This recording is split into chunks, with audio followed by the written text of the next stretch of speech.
Hello, everybody, and welcome to the Death of Death, where we proclaim Christ's victory over sin, death, and everything else. I'm your host, as always, Nick Stewart. Hope you're doing well today. You look gorgeous, as always. Quick reminder to head over to the online store and get yourself a sticker. Just click shop from the homepage of deathofdeath.net. And I also just added a Patreon button to the homepage as well. So if you haven't joined the Elect yet, you can get there easily from the homepage. All right, jumping into the show for today. If you're listening to this the day it comes out, it is Election Day. In episode 39, I talked a bit about the upcoming election, giving some encouragements to anyone who might be stressed out or preoccupied about it. But what I want to talk about today is statism, specifically the belief in a large government with centralized control over social and economic affairs. Statism is a false religion. I know I've talked about this before, but exposing this idolatry is pretty tough. Your feedback on this will be really helpful because some of this stuff I'm still thinking through, not all of it, but some of it is still, up for debate in my mind. And the only way you and I will both get better at having this conversation is if we talk to each other about it. So any comments, questions, or refutations can be emailed to contact@deathofdeath.net, and we can dialogue about some of this stuff. So, back in 2019, what would you give to go back to 2019, right? I guess I wouldn't, because I wasn't married and I still lived in California, so I guess I might not do that. But back in 2019, your politics didn't affect much of your day-to-day life. If you're like me, you like to think about theories and philosophies and stuff when it comes to politics, but theory was not, I'll say was not the world that we lived in. But in 2020, politics actually started to affect everybody's everyday life.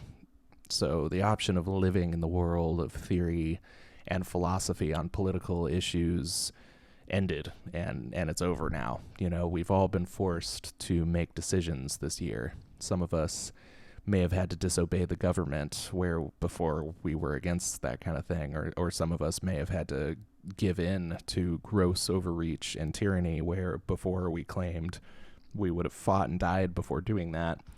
So whatever the case, 2020 is the year that we stopped philosophizing and theorizing and actually had to make some decisions. We as Christians are forced to have political positions now. It could be as simple as heeding the California governor's demands over, how we conduct Thanksgiving, or it could be the choice to keep our churches open without all the regulations they're trying to put on us. Even if we're not articulating our positions, even if it's just actions or a means to an end, we all have positions now. So it will be helpful for us to think through some of these things, and we should examine what the Bible actually says about authoritarian powers and how we should position ourselves to those powers. It's not as simple as just, holding things in theory anymore. Like, we actually are forced every single day to make a decision. You can't get groceries now without making a political decision. Whether you wear the mask or not, you're making a political stand now. So I think let's just talk about the concept of government. Should we talk about Romans 13? Of course. But is Romans 13 all the Bible has to say about government? Not even close. I know I mentioned this on episode 34 with Nick Quint, but if we really took everything the entire Bible says about government, the overall consensus is not all that positive. We've got the Tower of Babel and Israel demanding a king to rule over them, and even the laws God gave for Israel to follow. God has a lot of anti-government sentiments. And, I'm not just creating God's view of government in my own image. God is above government, and he uses it for his purposes. Romans 13 tells us what God's purpose for government is, which is to punish wrongdoers.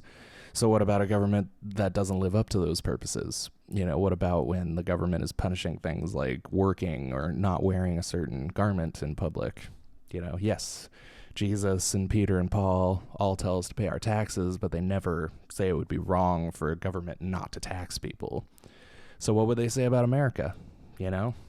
America is a country where it's technically illegal for the government to collect income taxes, so that's the complication for those of us living in America. If I was in the Soviet Union, then okay, I pay my taxes and do whatever the government says as long as I'm not going against God's law. In America, it's incredibly hard to determine who your ruler actually is. So who is Romans 13 telling me to obey? Am I to obey the Constitution, which is supposed to be the highest law in the land? Well, if I did that, I would have to disobey basically every other facet of government, and it wouldn't take long for me to be put in jail.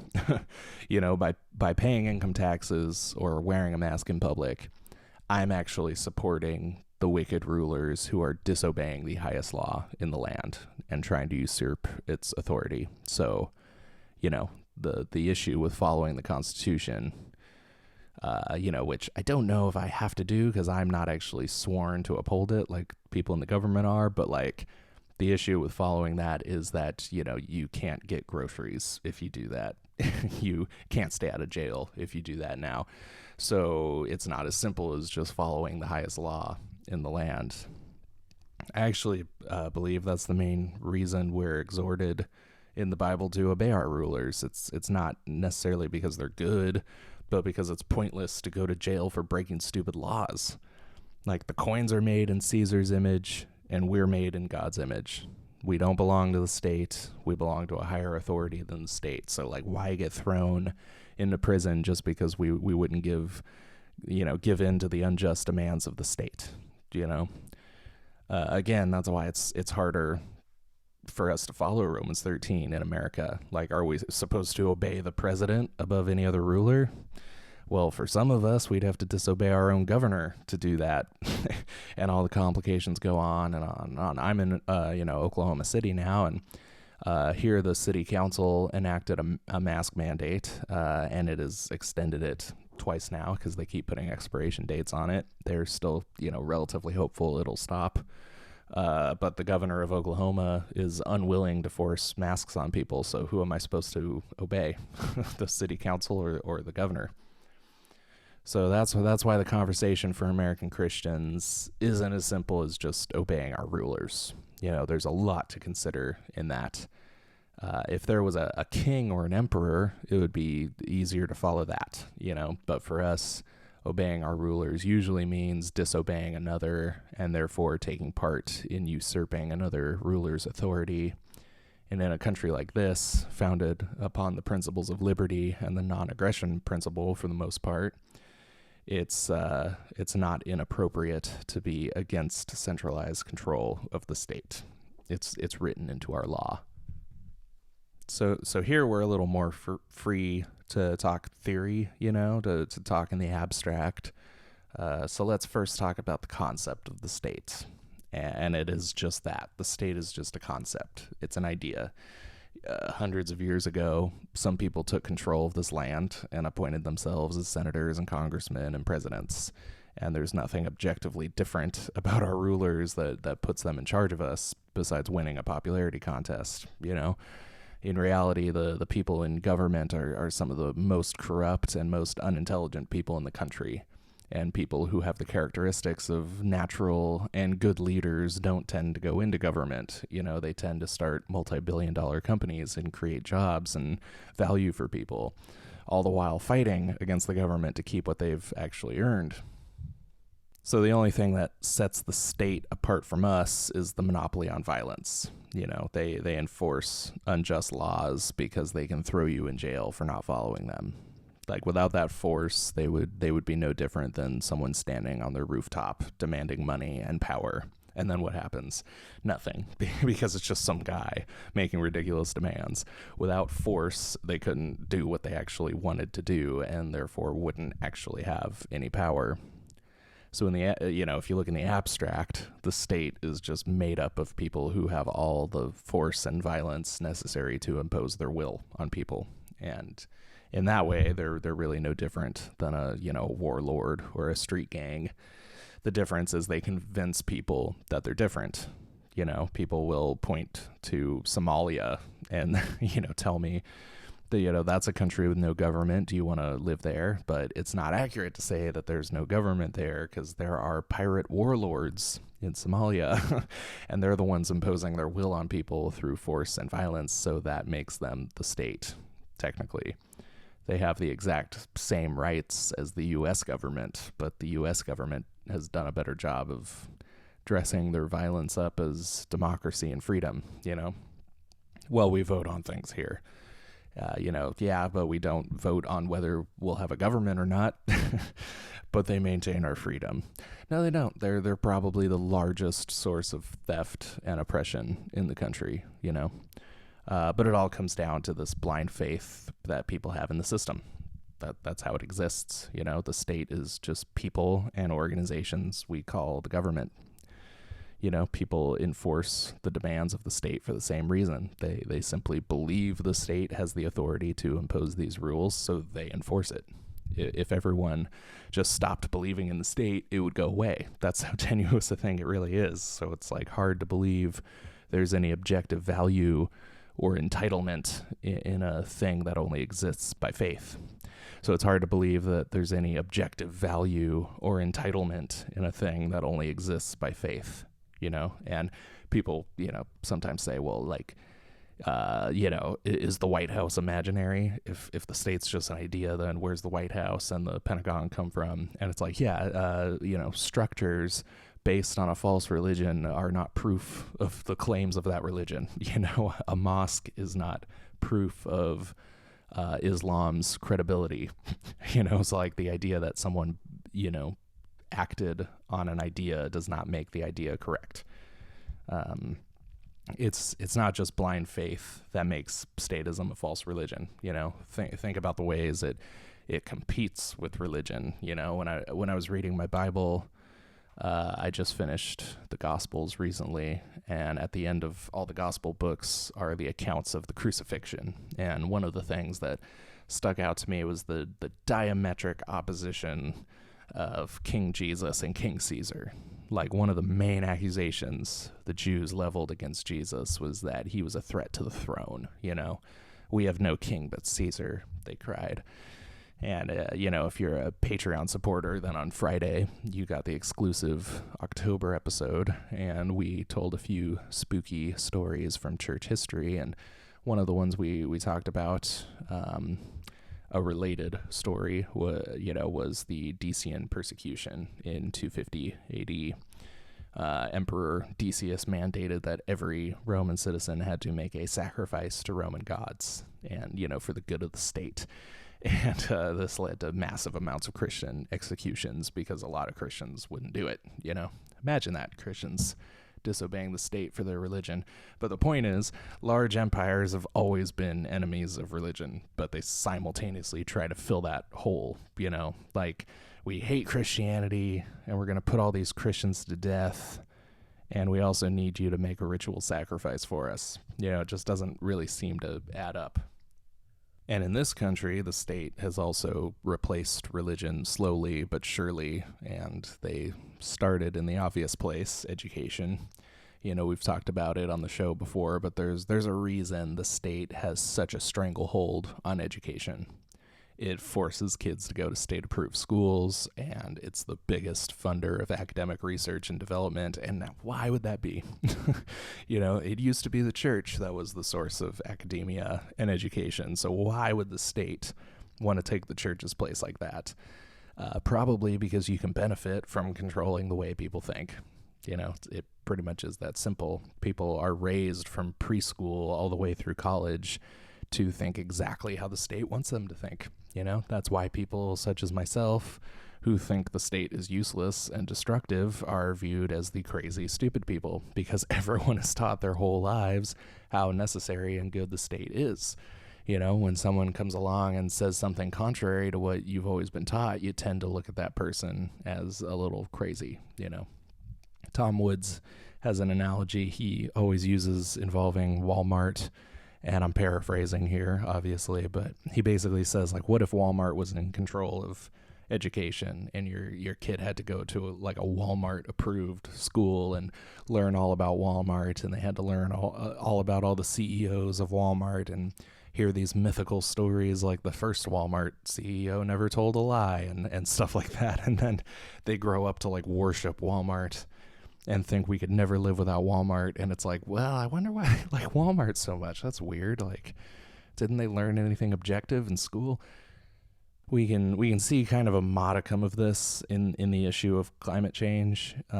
Climate change is a fact, sure, because the climate has always changed for all of natural history, and it will continue to do so. You know, that's kind of the genius of the marketing of the issue that way. Like, you can't really be a climate change denier in the strictest sense, because of course the climate changes. Like, the issue is not whether it changes, but whether it's man-made and whether it's a threat.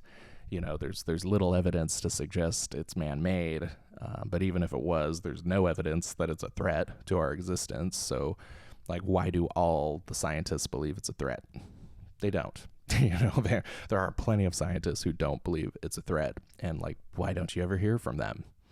Because they won't be funded like the ones who play along with what the government says. And if they do procure funding from like a private source, they'll be blackballed by all the other scientists who do play along with what the government says, and then they still won't get any exposure. And why would the government want us believing in something like life-threatening climate change? Well, you know, if you don't see how the state could benefit from endless regulation and control over people, then I really can't help you. Like, you've definitely come to the wrong place in regard to these issues. You can tell what they really think about, you know, these issues by the way that they act. And that's kind of the man behind the curtain secret when it comes to the state. Like, they create all these restrictions because of the virus, but then they don't wear masks, and they get caught going into salons when they're supposed to be closed. And think about the virus compared to climate change. You know, they did the lockdowns to supposedly save 2 million lives. They think the climate change is going to end our species in about 15 years, and they didn't do anything near that drastic. You know, like, they obviously don't take climate change as seriously as they want us to believe, because they reacted a lot more drastically to the virus. But what happens when I point out all the problems with the lockdown, like all the faulty numbers and statistics and the outright lies and the illogical nature of it? Like, well, good sir, that's blasphemy. You know, they would never say that, but they certainly act as though it is. Like, my goodness, the hysteria with which people respond to anything that doesn't fit the narrative, like, it's amazing. It's the only movement that I've ever seen where objectively good news is met with hostility. Like, there are people who truly don't want things to go back to normal. You know why? Because their God told them the way things are gonna be from now on, and that's the only way this makes sense. Like, in all honesty, like, people went from going to live shows and the movie theater and, you know, hanging out with friends and going to bars and stuff. They went from that to considering those activities morally reprehensible. Like, overnight, people changed their minds about that, and I'm not even exaggerating. Like, it is morally reprehensible to do certain things now that they were doing just earlier this year. You know, what could have possibly changed people's thinking so quickly besides a divine decree? I think that's what really bothers me so much about the mask. I mean, like, it pushes my mustache hairs up into my nose, and it's really irritating, so I go without it whenever possible. But it's more than that. Like, this is a religious movement. It's not even the mask so much that bothers me as much as what it represents. You know, like, it really feels like I'm participating in a religious rite when I wear that stupid mask. Like, I can't even tell you how many people have told me, like, oh, I know it doesn't work that well, but like, it just makes me feel better. And it's like, that's a superstition. Like, there's no other way to describe that kind of thing. And beyond that, it is a symbol of compliance and servitude, you know? Like, you are saying, I believe whatever the state tells me, even though they've never told me, one thing that was true, and I will look down my nose at you for not participating. I'm not saying everyone who wears a mask is saying that, but for those of you who make a moral issue out of it, that's what you're saying.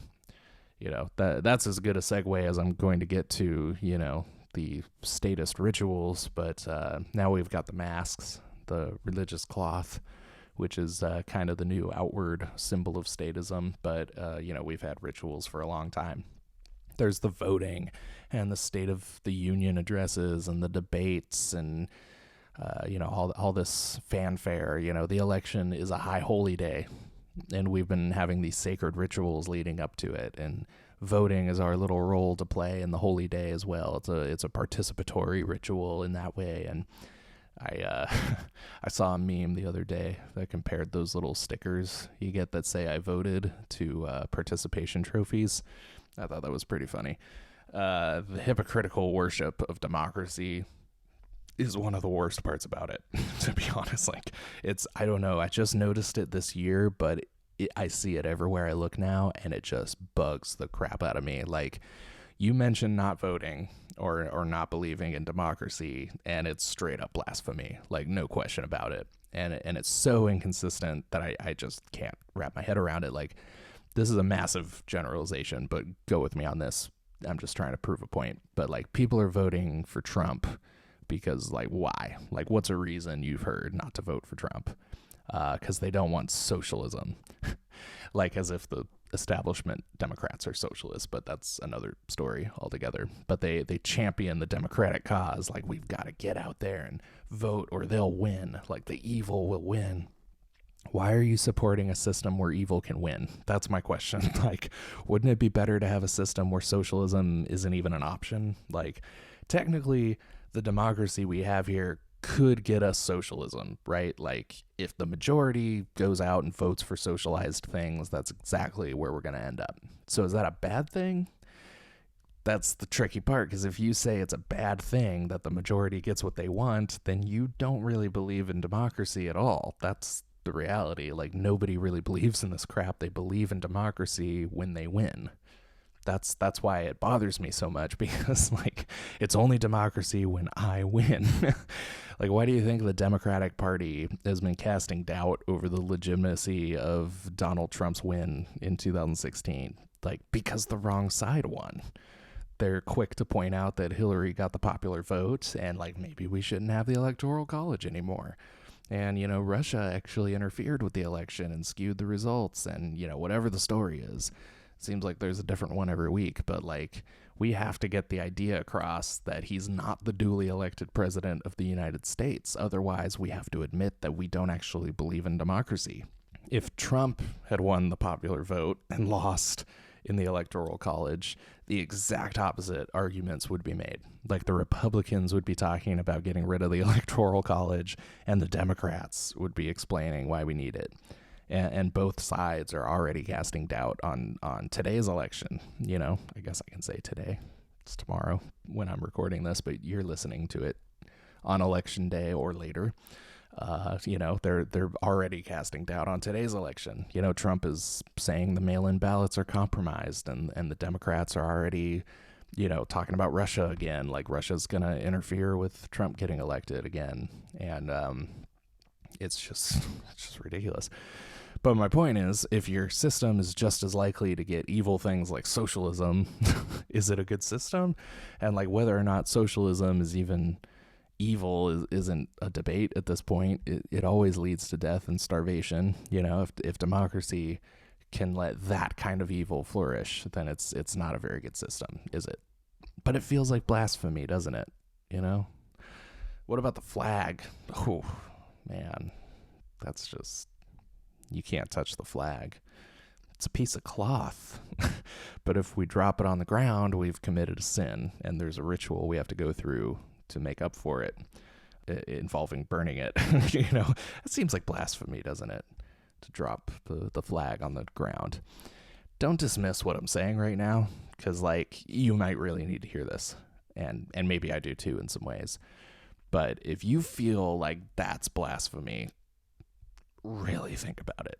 like really examine if you're practicing a false religion. The truth is that, we're all hardwired to worship. We all know that. That's why anyone who rejects Christ still worships something. Their family or the government or, their hobby or whatever. Like, most of the time for atheists, they worship the state. And that's why things like communism and socialism tend to come out of atheistic worldviews. But unfortunately, Christians also fall prey to this kind of false religion. Like, it's hard not to, in all honesty. Like, it's hard when you're born in the U.S. and basically raised to accept whatever the U.S. government does. And, we also have this ingrained pride in the U.S. because we're taught to believe it's a free country and a Christian nation. For me, I can remember some brainwashing that started when I was about 7 and the towers fell. Flags were everywhere. And you know what else was everywhere? Ignorance and racism. Like, ignorance of what actually happened on 9/11. And I'm not talking about 9/11 conspiracies. I'm talking about U.S. involvement in the Middle East for decades that led to a retaliation that is now known as 9/11. That got dressed up as they attack us because we're free. And there was the ignorance, about what actually had taken place. But the tribe mentality set in pretty quick, like, now those people were just ragheads who deserved to get bombed. Like, sorry for the jarring pejorative term, but I don't want you to forget the way people spoke back then, in all honesty. Like, that was the sentiment everywhere you went. We should go over there and bomb those sand expletives, like, innocent U.S. citizens were attacked and killed that day, and you better never forget why. Not because we're free, but because of our government doing things they shouldn't have been doing and bombing other countries. And, I feel the same way about kids living through this dog and pony show known as 2020. Like, I hope they never forget who did this to them. Like, I feel bad for kids living through this, like seeing masks everywhere they go and not having normal relationships, like not being able to do all the things that they like doing. But as bad as I feel for them, I'm tempted not to do them any favors right now. Like, no, you shouldn't do school on Zoom. You shouldn't get a socially distanced prom or a drive-by birthday party because you aren't going to learn anything if you do that. Like, I'm glad for any time that any child can get a sense of normalcy during all of this, but it's not going to teach them the lesson that they really need to learn. Don't forget who did this to you. They need to learn that false religions can do some pretty wicked things. You missed those 3 or 4 seasons of the sport you like to play? Yeah, good. Don't ever forget that it was the government that did that to you. We got to have a whole new generation of kids coming up who hate the state as much as I do. I think normalizing this for the kids is one of the worst things that we could do. Accepting this, we should be teaching them to hate this kind of thing, this kind of government action. But anyways, what was I saying? The reason the state has such interest in academia is because they know those are the opinion molders. Academia trickles down in that way. Most people on the street couldn't tell you anything about rising sea levels, but they'll tell you that climate change is a threat to our species and the government needs to do something about it, because that's what the opinion molders tell them. See, the church used to be the educators, but the state always realizes what an influential role that plays, same as medicine, same as social causes. So the state takes over all these very influential areas of our lives so that they can perpetuate more and more devotion to themselves. All the state exists for, at the end of the day, is to keep itself going. That's why they control narratives, control opinion molders, control teaching, fight wars, steal money. It's all just to keep themselves going. Like, want to know what the state takes most seriously? For what crimes will you receive the harshest punishments in this country? Crimes against the state, as a matter of fact. Treason, tax fraud, voter fraud, espionage, Flag burning has been ruled constitutionally protected, but it wasn't too long ago that people were being hanged for that kind of thing. They tried to pass the Flag Protection Act in 1968, but it wasn't put into effect. But it could have gotten you up to a year in prison for desecrating an American flag. There have been several proposed amendments to the Constitution since then that would punish any desecration of the flag. As recently as 2019, there was something proposed and the Trump administration supported it. So what does that tell you? It means that symbolism is pretty important to the government. And why? Why would it matter to the government if a symbol gets burned or stepped on? Because statism is a religion, and that would be blasphemy. Do we even think about the words that we use? Desecration? Desecrating the flag? Desecration means to treat something sacred with violence or disrespect. Do you know what sacred means? Connected with God or dedicated to a religious practice. Maybe we shouldn't be throwing around the term desecration when we're talking about a piece of cloth. It's not just a cloth, it's a symbol. Yeah, it's still just a symbol of the country we live in. It's not on the same level with God, even if it is. And the reason the state cares so much about symbolism is because they realize the connection between the abstract and power. That's why they control academia. They know that ideas lead to action. They know that if people actually knew why the 9/11 attacks happened, we might kind of blame the government for that. It might not feel like we got attacked at all. It might kind of feel like the government got attacked. They know if people knew how much their money loses every year because the Federal Reserve inflates our currency, they might kind of want to burn it to the ground in a weird way, There seem to be a lot of riots lately. And I think the government stealing 10% of your money's value every year could be a pretty cool one to throw into the hat. If we get to start, if we want to democratize our riots, we should start voting on what we riot on, and I'm putting the Federal Reserve up there. By the way, I know the stated annual inflation rate is about 1.3 to 1.4%. But the stimulus they passed this year for the pandemic increased the amount of dollars in circulation by almost 200% overnight. So if I were a gambling man, I'd say the inflation rate is a lot higher than what they're saying. We're kind of being lied to. And guess what? It's widely accepted that the state have no idea what the Federal Reserve is doing. Ron Paul was a congressman for years, and even he could never find out what the Federal Reserve was up to. Again, getting off topic. My point is that controlling the abstract is very important when you're dealing with faith. Because if the people have faith in the state, then everything keeps running smoothly. If some actual fact comes along and starts to chip away at that faith, it's not so good for business. So I really don't know where we go from here. That's the grand reveal at the end of this episode. I would say the government, the flag, the military, voting, all that. Just take everything related to the state and put it into a big bowl. And now everything in that bowl is part of a false religion. So be extremely careful and thoughtful about how you want to interact with it. You can't avoid it. I'm not saying avoid it, but it's is your Jewish friend getting married? Okay. I'm not saying you're not allowed to put a yarmulke on at the wedding. Are you going to a Catholic funeral? Maybe don't cross yourself. I don't know. What I do know is that a lot of you won't do yoga because it's a religious rite of Hinduism, and I respect that.